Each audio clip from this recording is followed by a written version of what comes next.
Selamat sore. Welcome back to my no-name channel. I'm Bruce, and this is another Bali COVID-19 update for June 6th, 2021. And for everybody that sent me get well wishes, thank you. I'm feeling much better. Unfortunately, I'm gaining back some of that 9 kilos that I lost while I was sick. Hopefully I won't gain all of it back. Okay, lots of stuff today, so let's get started. First, the numbers. Good news. Excuse me. 28 yesterday, and gives us 47,445 positive cases and 45,437 recoveries. 1,508 deaths, and good news, no deaths yesterday. First time in a long time we haven't had any deaths here. And the active cases, 500. Okay, so down. Things are really looking up number-wise for Bali. Unfortunately for Indonesia, as we go down, they're going up. 6,594 in Indonesia. So this is a problem. I'll talk about this later on. Okay, what about by, 22 locals out of the 28 and 6 domestic tourists. By Regency, Denpasar 8, Badung 7, Buleleng 5, Gianyar 5, Bangli 1, Tabanan 1, Klungkung 1, Jembrana 0, Karangasem 0. So, good news on the numbers. And that's coming just at the right time for us as we're in the first week of June, ending up the first week of June. And in terms of numbers, something that most of us have suspected for a long time. 2 new studies reported on by Reuters. COVID-19 was more widespread in Indonesia than official documents, official records show.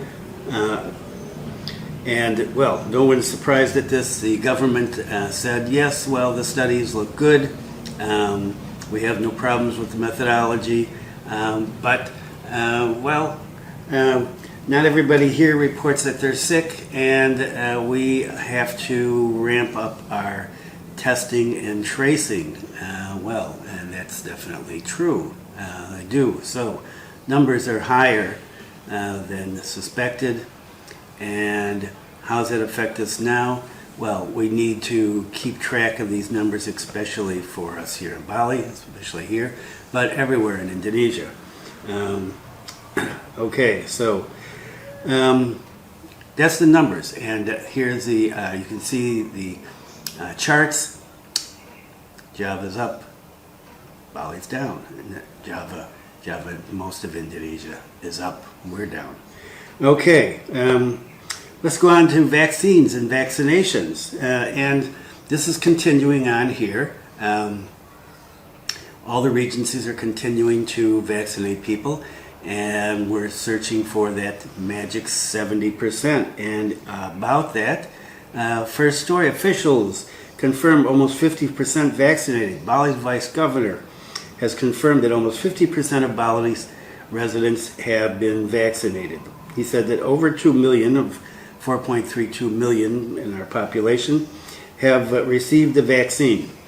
We're really thankful to hear this good news. In accordance with WHO standards, we could potentially achieve herd immunity once we distribute the vaccine to at least 70% of our population. So we're almost there, and our target is 3 million, and we're close to 2 million. What are the numbers? Well, according to the Secretary of Bali COVID-19 Handling Task Force, Imade Renton, there have been 2,686,370 vaccines distributed, and 1,325,407 have received 1 dose, 636,639 2 doses, fully vaccinated, and that gives us 724,324 doses remaining to be distributed.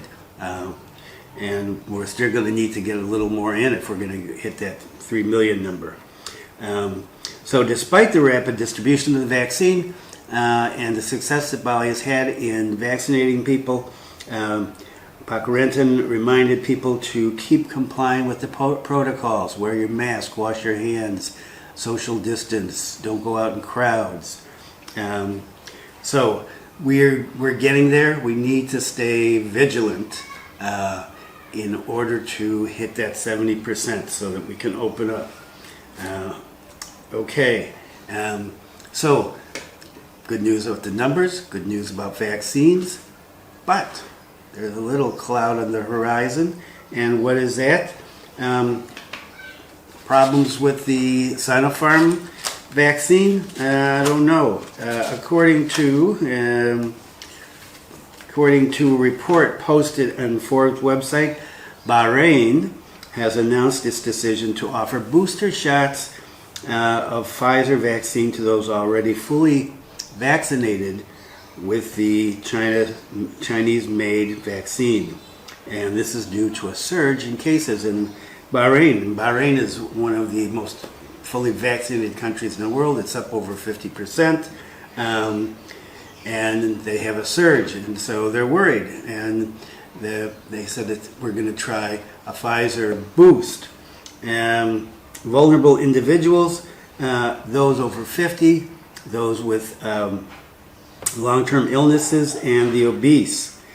Several other highly vaccinated countries have also seen a surge, and this includes the Seychelles and the UAE, and they are also considering a booster program for their countries.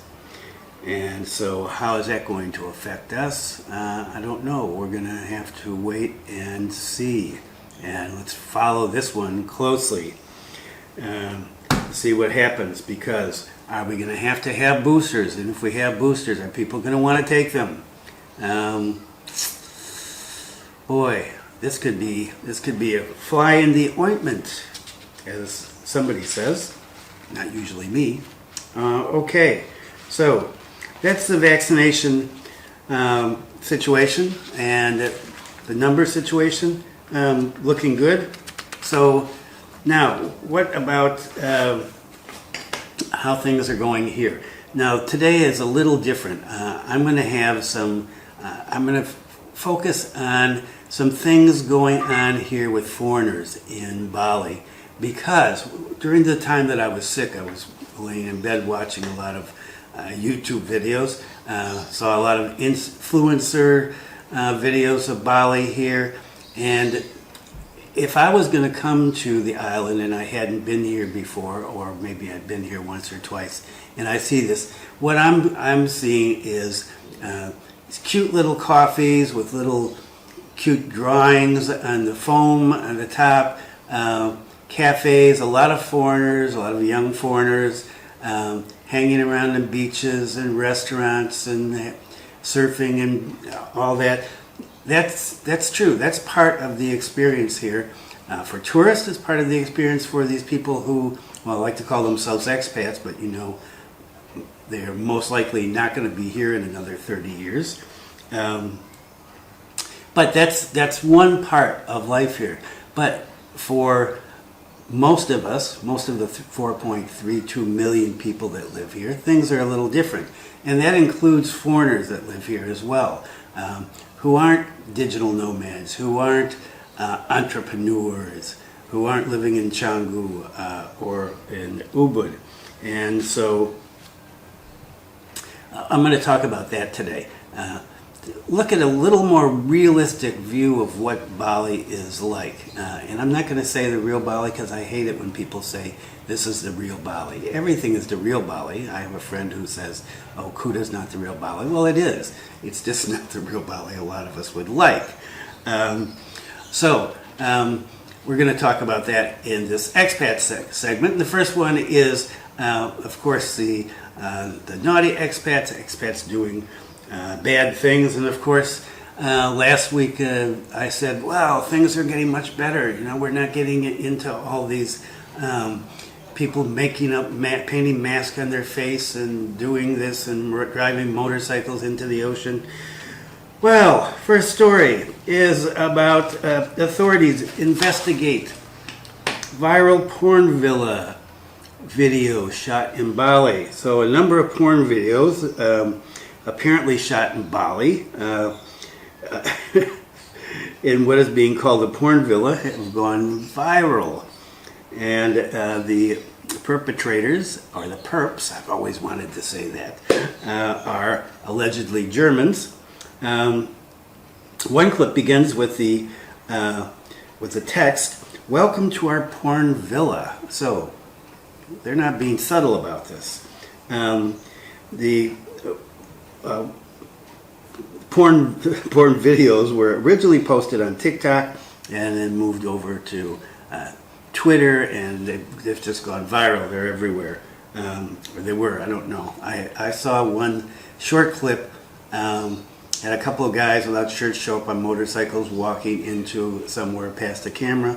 I guess they're going into the villa, and a couple of foreign ladies dressed in what kind of looked like lingerie, getting off motorbikes and going in as well. There were apparently 8 of these little short clips, some featuring sex, in this newspaper said, in a variety of situations or styles. I think that was the word that they used. Indonesia's media is having a ball with this. They're calling this the sex parties, foursomes. This has been reported everywhere. And there's links below, and I just put down a few of the links. There are many links. Police have confirmed that the villa is located in Bali, that it's in the Umlas area. And in addition to the police, immigration is now looking for the people involved. And according to an article in Radar Bali, there were 3 foreign males, 1 foreign female, although I saw 2 foreign females, and 1 Indonesian female, which I didn't see. A total of 8 videos were released on social media after the local female became upset and got into an argument with the men because she was not being paid. Apparently she was doing some play for pay. And the males were identified because these were posted to their TikTok account. Darwin Award people. So the police are looking for them, and they're going to be in big trouble if they get caught. Of course, it's illegal to post pornographic videos on the internet in Indonesia, as I've talked about before. So this is one aspect to the situation. Now, of course, this is spread everywhere. The government had to make some comment, and so Bali's vice governor, of course, had something to say. So as the porn videos get more traction, these stories get more traction, the deputy governor or vice governor, I never know what to call him, vice governor or deputy governor, made a public comment. He noted that porn videos are common in tourism areas, and that Bali is being used as a location for porn videos, and that's one of the downsides of tourism, and he's right. I guess a lot of people like to watch their porn. This takes place in, tropical settings. Blue water, surf, beaches, palm trees, lovely skies. By the way, I'll end up the video tonight with a video of what it is right now. It is beautiful now. Anyway, let's get back to this. So, for the vice governor, deputy governor, the main thing is to minimize the situation so that the act of shooting porn videos in Bali can be prevented. Violators will be arrested and prosecuted, he said. And he said that one of the strategies to attract quality foreign tourists entering Bali is to increase education about Bali, such as the art, the culture, and the religion, so that visitors will respect the value of Bali tourism. And the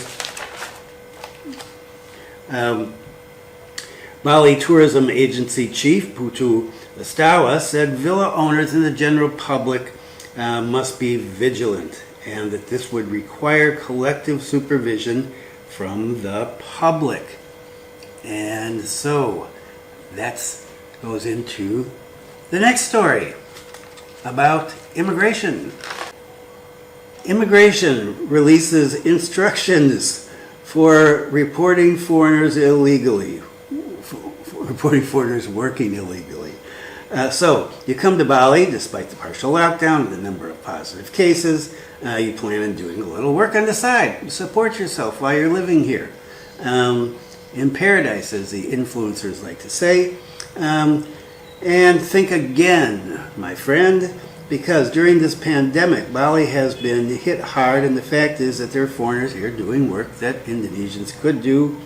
And immigration is now telling people how to report those folks who are working without working permits. Now, in order to really know that, you would have to know the person or ask them outright. I don't know how many of them would actually say, "Oh, I'm here on a visitor visa, but I'm working illegally." But you see here from the screenshots I've got, these are the instructions from immigration on how people can report foreigners, where to report them, who are working here illegally. So, ramping up some more pressure on foreigners. And this goes back to what I was saying, I've been saying over and over again for months and months and months. You can have a great life here. You just keep a low level. Don't stick out too much. You live in Canggu or Seminyak or Ubud, it's easy for foreigners just to blend in. There's so many of them. But we've got people here who want to put themselves on Instagram or TikTok or YouTube or Facebook doing things illegal in order to make themselves look smart or get clicks, I don't know, whatever. But now that this has hit everywhere, right, there's just more heat, more pressure, more eyes on what foreigners are doing here. And so this is one of the things. If you're here working and you don't have a working permit, you better think twice because you will be deported. Okay. Next. So you come here, you come here. And you know, it's a tropical island, it's beautiful. Everything is great. No, there are foreigners here that are doing bad things, not just violating the health and safety protocols, but bad stuff. And so that's our next story. 2 Turkish nationals resisted arrest after skimming ATMs in Bali. So the 2 Turkish nationals had been skimming ATMs, and they'd been picking ATMs that were in kind of out of the way places where there wasn't a lot of traffic, so they could do their nefarious deeds without being caught. But several undercover police were waiting at a petrol station on Jalan Imam Bonjol in Denpasar this past week, and when the Turkish criminals showed up, or alleged criminals showed up, boom, the police were there. Along with some other guys who showed up as well. And the suspects attempted to resist arrest by assaulting the officer. But dozens, well, one of my translations says dozens of officers arrived on the scene and handled the situation quickly. Well, another one said a hot fist fight ensued, fists flying back and forth. The perps were knocked to the ground, but even when they were on the ground, they continued to struggle. So it doesn't seem like it was that quick. And it attracted a lot of attention from passers-by, of course. Indonesians love to watch a good show. And, well, the guys were arrested and carted off to jail, and they'll be doing some time. So, some more bad stuff that foreigners are doing here. And criminal activity has gone up during the pandemic. Thefts, most of it's pretty petty stuff. But, home invasions, home break-ins, snatching of cell phones is very popular. And so if you're coming here, you need to be aware of things. And this has been said on social media, the Facebook social media pages over and over, and on Twitter and Instagram. You don't walk around in these tourist areas and you got your phone out like this, because people will come by and snatch it right out of your hand on their motorbike. Or if you're sitting on a motorbike, may come and snatch it there. So there's crime here. Let's not be coy about this. There is crime in Bali. There's always been crime in Bali because there's crime everywhere in the world. Has it gotten worse? Report from, the last one I saw was about 6 weeks ago. Police said, yeah, some crime has gone up. People are getting desperate. Not to justify it, but it's happening. And so if you're here, you need to be aware. And that includes using ATMs. Months and months ago, I talked about the ATM scanners from Bulgaria. Now we have ATM scanners from Turkey. And so they've been arrested. They'll be put in prison, and then eventually, if they're found guilty, and then would be deported. Okay, next story. And this is one that's about living here, what it's like to live here. Living in Indonesia, living in Bali, is different from the West. The weather is different. It's nice if you've got money, you can live in a villa with a pool and la-di-da. But we have different ways of doing things here, and so cooking with gas cylinders is how most people get their gas to cook with if they're not using electric. And these can be dangerous. And so the next story, gas cylinder explodes. House in Jimbaran damaged badly. What does this have to do with COVID-19? It has nothing to do with COVID-19 directly. It's got to do with what it's like to live here. So some little safety tips about what reality is. So Badung firefighters took care of a fire that occurred on Tuesday in Jimbaran. The building was heavily damaged by a loud explosion. The explosion was linked to a leaky gas cylinder. There are 2 foreign residents in the house, husband and wife from France. Estimated loss was 1 billion rupiahs. The male was downstairs, and he was severely injured. He has serious injuries all over his body. His wife, who was on the second floor, only suffered minor injuries. He was taken to Siloam initially, and then transferred to Sangla for some reason, where he's been treated. What happened? Well, there was a leak in the cylinder, probably in the regulator, which is very common. We've had that happen here. Gas built up. I guess maybe they had an enclosed kitchen. Sounds like they must have had an enclosed kitchen. Gas built up. He came down in the morning to make some tea, lit a match, explosion. Really dangerous. You have to be careful around these things. If you don't know how to attach a gas cylinder, get somebody to show you how to do it properly. You should always check it. And it's a good idea to have your kitchens open so that if there is gas leaks, the gas can go out. It doesn't build up overnight, so you end up in this kind of situation. This happens to Indonesians a lot as well. So this is just one of those things you need to know about life here. Okay, so too bad for him. And you would think that you would know better. I'm kind of laughing because I looked at this and I went, oh, wow, I can't believe he did this. And he knows, he admitted that this was silly. So this is the last of the foreigner stories. A foreign resident, the news called him an expat, pays $600 plus in the parking fees at the Nurai airport.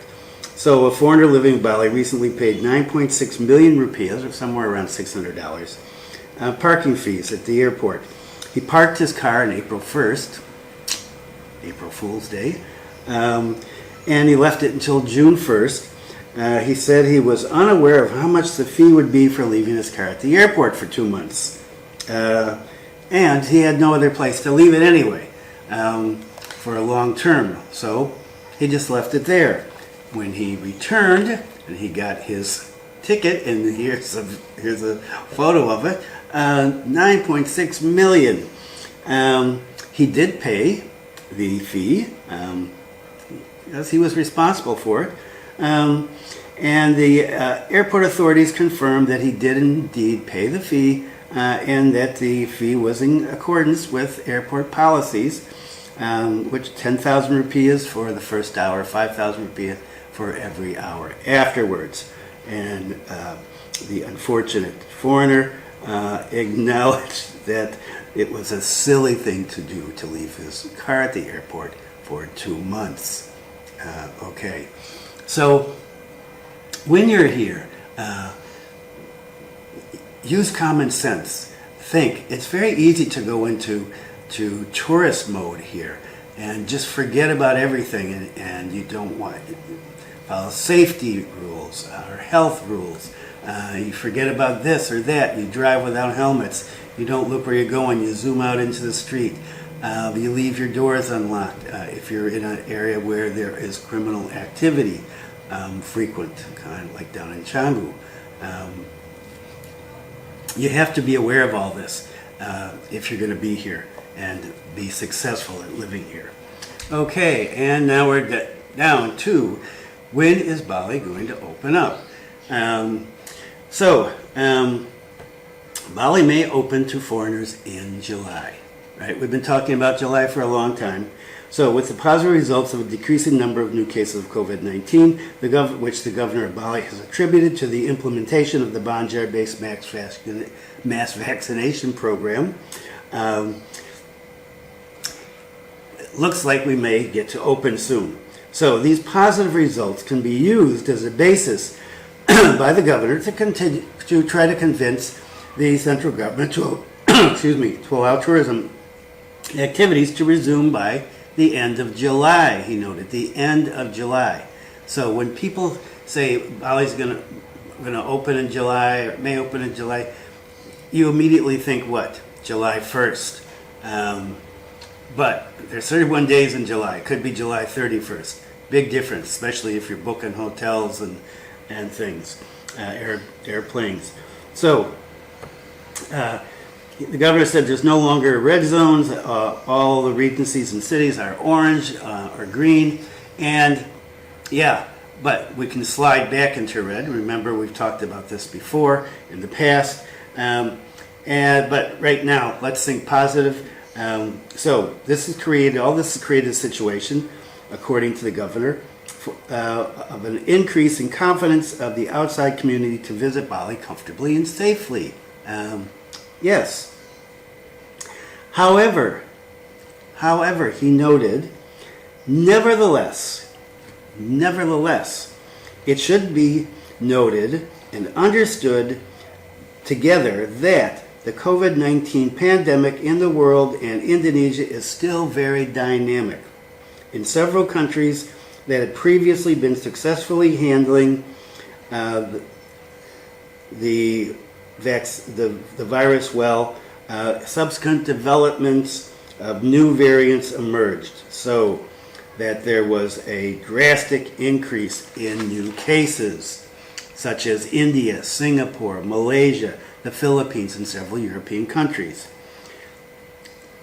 Even Singapore and Malaysia have implemented very strict policies, namely carrying out a total closure of a number of community activities in various sectors of life. So what is the governor saying here?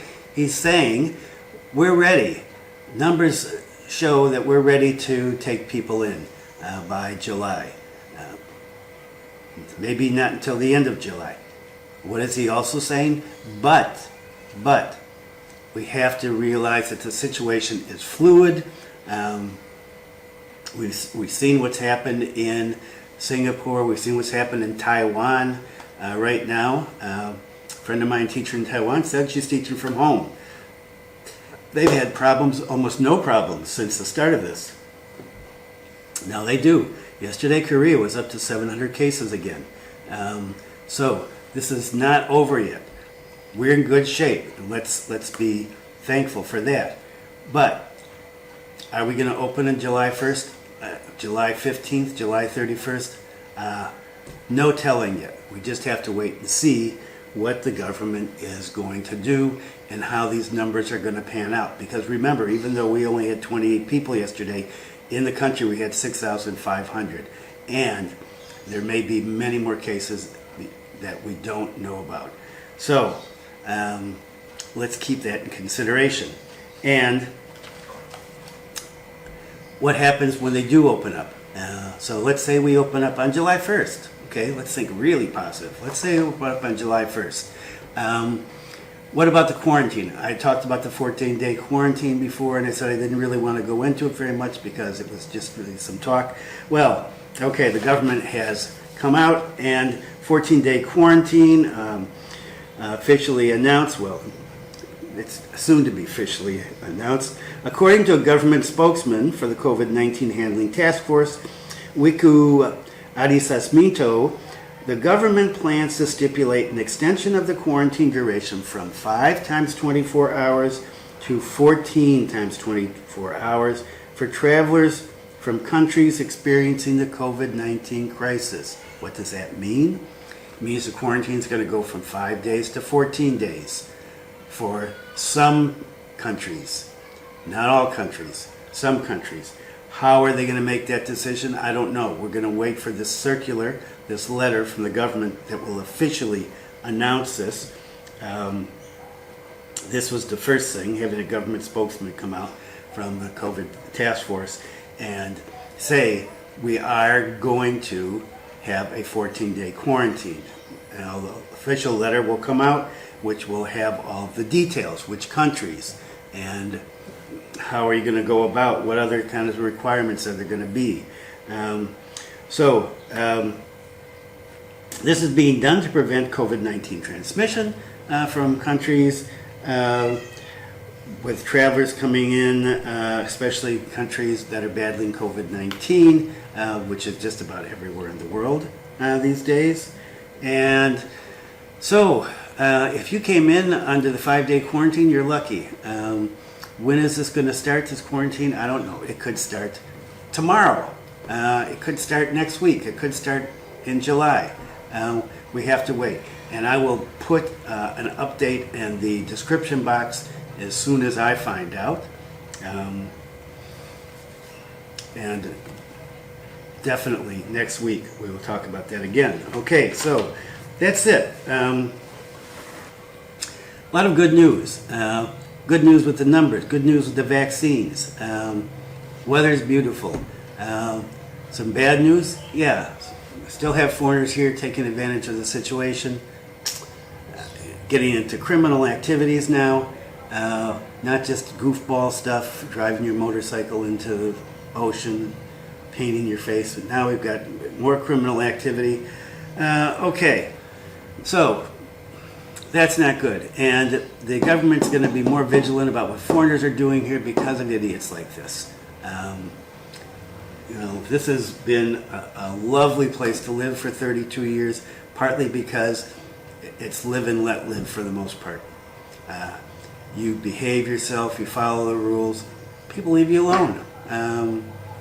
You can live your life. You get along with your neighbors, you have fun. Yeah, I don't know. It's been a great place to live for 32 years. I would like to see new arrivals continue in that spirit to keep this a place where Indonesians, Balinese, foreigners all get along, all follow the rules. We have a harmonious society. Okay, are we going to open? Right, like I said, who knows? It's getting close. I can make a guess. I would guess not July 1st, because it's only 3 weeks away. But you can never tell here. Who knows? So, thanks for viewing. I hope that wherever you are, you're safe. If you're have been vaccinated, good for you. If you haven't been, get vaccinated. It's good for you, good for your community, good for your family. And if you're coming to Bali, wear a mask. Get with the program. And be kind to someone today. Thanks for viewing. And I will see you next time. And it is another gorgeous day.